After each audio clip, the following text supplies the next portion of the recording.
Hi, hope you're well and welcome back to my channel. Feels so weird saying that because it's taken me so long to sit down and do this, and before I even pressed record I actually said to myself, I'm gonna do this now and stop making excuses, because that's kind of what I was doing. And the thing is, it's not that I was making excuses, I just had no time to do this. But you know, you fill your time with the things that you find are a priority, and I must admit those things were a priority, but you know, this is what I wanted to do. Oh my gosh, it's 9 o'clock in the morning, so you know, I'm dedicated, I'm serious.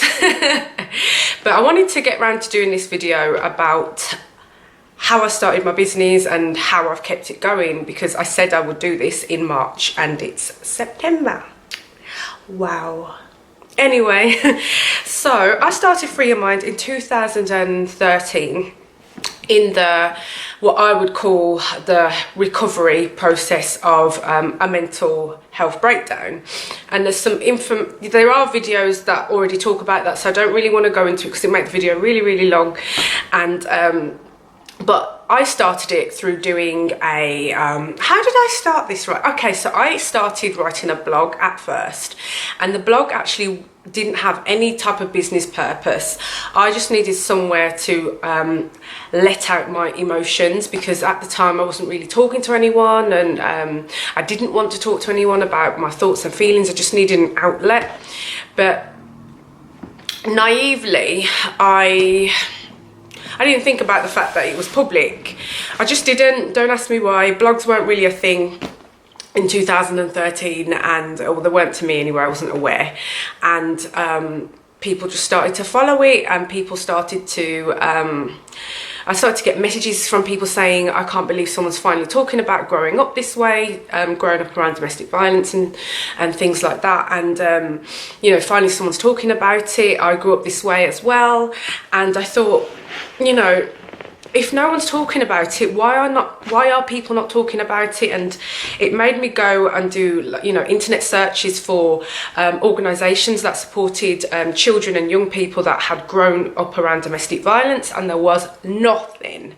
Now, there obviously was lots of domestic violence organisations, but to be, you know, I'm going to be really honest with you, a lot of them said nothing about the children. That has changed over the years, which is a good thing, but if I'm going to be really honest with you, a lot of them still don't do much for the children.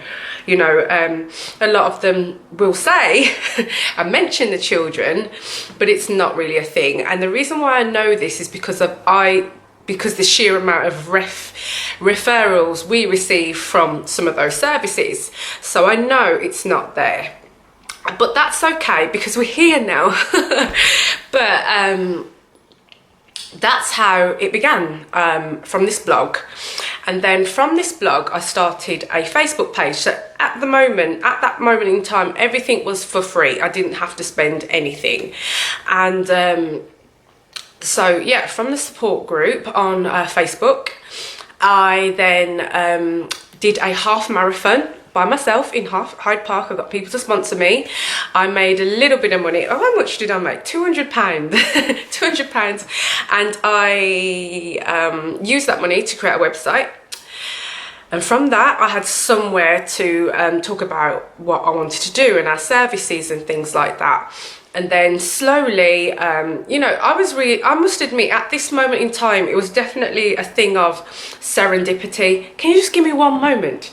I have got the worst hay fever in the world. And, you know, it would happen that it came in September, you know, at the end of summer. I don't understand this. I had a cold 2 weeks ago and my sinuses just won't leave me alone. And I'm having the worst time. So anyway, let's get back to it. So yes, I did this, I created a website, and I do think that everything for me at that time happened at the right time, because I was able to meet with certain services and people. That I got a lot of support, and I got a lot of press support as well. And I think it was because no one was talking about this issue, and for the first time somebody was, and I do feel very lucky that that happened to me. But again, I think it was meant to happen. Now, I don't think that my childhood set me up for this to happen.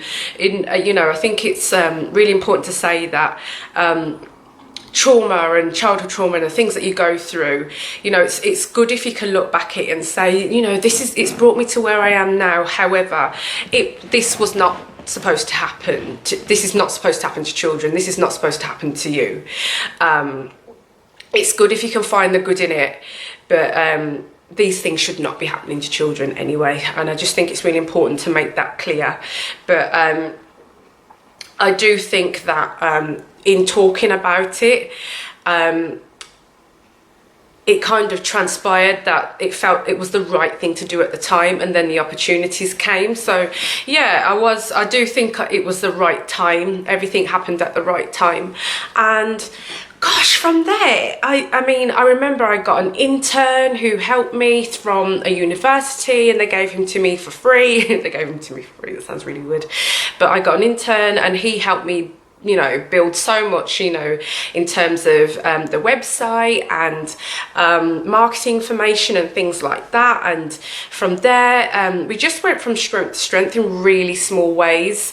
And then that was so that was 2014, and then in 2015, that was when we began our partnership with a domestic violence refuge service called Hestia, and I still work with them now, and they are, you know, I can only just be thankful that they trusted what I could bring to the table to their service. And I worked with children from the domestic violence service, helping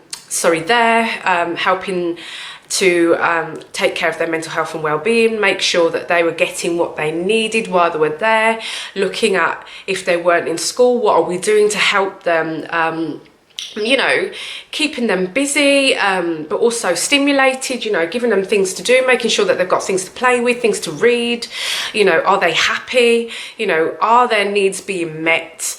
And also, not only that, if they want the opportunity to talk about what's happened to them, any worries, concerns, that they were able and had the opportunity to do that. So I feel like it was a real change in how children were addressed when it came to domestic violence and domestic violence refuges, because usually what would happen is children go into the refuge and they just wait. You know, there'd be things to play with. They do things like, you know, take the children on occasional trips and things like that. But for the majority of the time, they're just kind of sitting, waiting for, you know, the next move that happens with their parent, which may be, you know, waiting to leave. And that could be about 6 months along. So it's a long time to kind of be sitting there and kind of quietly ruminating and thinking about, what on earth's going on? Why am I here? No one's telling me, but I'm here. And you know, we you know, knowing what we know now about trauma and how things affect children, that is not a good thing to do, and not a good place for a child to be in. So you know, children need to be spoken to about what they've been through. Children need to be addressed. Children need to have their experience of this validated, and that was not happening before. But anyway, from there we started to create a very small team, and I must admit, over the years it has changed, because I've had to change the business model, and you learn a lot. You know, you learn a lot about, because especially with Free Your Mind, we're getting a lot of publicity at one point, and we attracted lots of people that wanted to work with us, but then they weren't really dedicated. But it felt really good to say you're working with Free Your Mind, and, you know, we work with kids and all this stuff, and in the end they weren't really dedicated. They just liked the association. So that was a shame to learn. So we had, you know, we have had people come and go over the years, and I definitely think that's increased my sense of better judgment of people. I can always now seek out and work out who's right for us and who's not, because you will, you know, you tell the story of Free Your Mind and what we do, and they go, oh, that sounds so good, you're doing all these good things, and then they realise that real work is happening. You know, it sounds really nice to say you're working for this organisation, but we do work. There's real work going on. See the bags, there's real work. And you know, it's taken me from March to September to do this video. There's real work, and I think there was people didn't think that real work was going on, so we have had you know, had to let people go and things like that. I will say that also, in being a small business and really needing the help of people, it did lead me to make some bad judgments in people, where, again, what I was speaking to you about before, but also people that would come and learn about what you're doing with your business and go and take some of that and make their own business. And I don't mind sharing how I've done certain things, but I don't like that that's the reason why you've come along, you know, and then you go and create your own thing, and then it's a bit sly. It's not very, it doesn't show very good integrity, and I was not feeling that, so I definitely have let someone go for that reason, because it's an ulterior motive, and I don't really need people with ulterior motives working with me. I really want people that really care about this business, because I do. I care about the children, I care about their well-being, and that will always be at the heart. You know, it's great to get paid. We are not a business that make a lot of money, I'm just going to be really honest. You know, or we get referrals from some of the big domestic violence services that make a massive turnover. We are not in the leagues of those people when it comes to money, and so it's quite interesting that there's, you know, it's interesting that there's still that kind of weird hierarchy with those things, but I'm actually okay with that. You know, because with that type of money comes a huge amount of responsibility, and there's definitely benefits to being a smaller business, and obviously there's benefits to being bigger ones too, but being smaller means that you can have a little bit more flexibility in how you work, but also you have a team that you can actually talk to and spend time with and make time for, and you really get to know everybody and why they're here. And I do think today we are at a point where everyone that's in the team I can look at and think, you have got my back, you have got each other's backs, you care about this business, and that's massively important, massively. And they're all people that, you know, I definitely think in years before that I felt a bit scared to let people become part of the business, because, you know, it came from me, it came from my childhood experience, and I was very attached, and I've definitely shed that feeling, because you have to. My God, you cannot carry it all. And in doing that, I've, you know, allowed myself to trust all these amazing people to do their part, and they are, and that's incredible. So yeah, it definitely takes a bit of time to build your intuition and gut feeling when it comes to taking people on board and learning why they're here, and looking at what they're actually doing for the business, and not just going, I'm with Free Your Mind because it looks good and it sounds good. There's work to be done. What other things can I share about my business? You know, the most important thing I would say is getting your finances in order, because Companies House and HMRC will want to know about those things, and they will ask you for those things. And I hate that side of business. It's not, you know, it's not where I thrive, it's not where I enjoy. I am not a finance person, I have dyslexia. I'm just giving out all my excuses. I don't like working with the numbers. And So make sure that you have somebody in place for that, because if you get those things wrong, you will have things like fines, and it's stressful, man. And yeah, I've learned the hard way from getting things wrong with finance. So I would say, even if you find like a finance volunteer, someone who can offer a bit of time to your organisation to help you out, I would look for that person. Oh my goodness, I'm so sorry. This is not how I wanted the video to be. Can you see why I don't do videos anymore?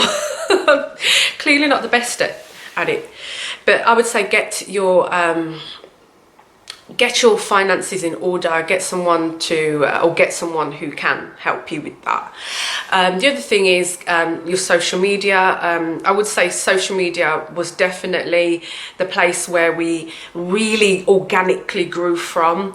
And you know, I'm going to be really honest with you. I do think that over the years we have slacked in our social media because other demands have taken place or taken priority over those things. I really would like to have the rapport that we had with our followers like we did before. And that is something that is a priority to me now, as well as working with the children. I'd really like to get that again, because it was just awesome seeing the chats that we'd have, the comments and things like that. It was just brilliant having that rapport with each other, and knowing that the messages that were being put out there were helping somebody, and they weren't just flippant, you know, let's just get out a meme, let's just get out this, you know. It was really important messages that people wanted and needed to hear, and I want to get back to doing that again. Let me think. There was something that came to mind just now and it's gone. I guess the biggest development in Free Your Mind is that we have our own space now. We have a space in South Woodford, and we work with children directly there. Up until this point, we were working with children in schools, in the refugees, wherever we could. And that was fine, but it didn't look that professional from, you know, if someone wanted to come and meet with us or find us, where are you? We had an office, but it was a shared office with a bunch of other organisations, and that was in King's Cross. And I'm really grateful for that, because if we didn't have that support that from a company called Launch 22, who actually sponsored us to have that space for free, which meant we had a registered office, somewhere to work from all the time, I don't know what we would have done. And so things like that, really important, and I'm really grateful to them. But moving on, we now have our own space, and that's awesome, because we get to work from there, we get to do all our services from there, we get to work with the children from there. The other thing I wanted to mention as well is there's also been a lot of training involved over these years. So my degree was in marketing and communications, and that is not, you know, obviously not what I do anymore. And, you know, I will say that served me well in the beginning, but that's something that I don't really do much of anymore. And, you know, over the years I've trained in different therapies, mindfulness CBT, Reiki therapy, meditation, oh my gosh, restorative justice practices, other things that I can't think of right now, tapping therapies and things like that. So I have really spent my time retraining over the years, and also training in safeguarding. I'm a level 3 safeguarding lead. That's very important if you work with children and vulnerable people, to know how to safeguard them. You know, anything that seems alarming, which may affect their safety or the safety of someone else, you need to be able to recognize those things and ring the alarm if necessary. So yeah, it's really important to know what you're doing. You are working with people's emotions and feelings, and you need to learn how to work with those things appropriately and safely. So I would say, don't just kind of jump out there, go and learn, go and read some books. I hope that doesn't sound patronizing, but I really, if if you want to do something, learn the craft, learn the things from people that have come before you. And I know no one's really set up a service like this before, but people do talk about the effects of trauma and have done. So, you know, if you're wanting to set up a business about, I don't know, clothes and things like that, then you want to learn about what people have done before, and then put your own spin on it and things like that.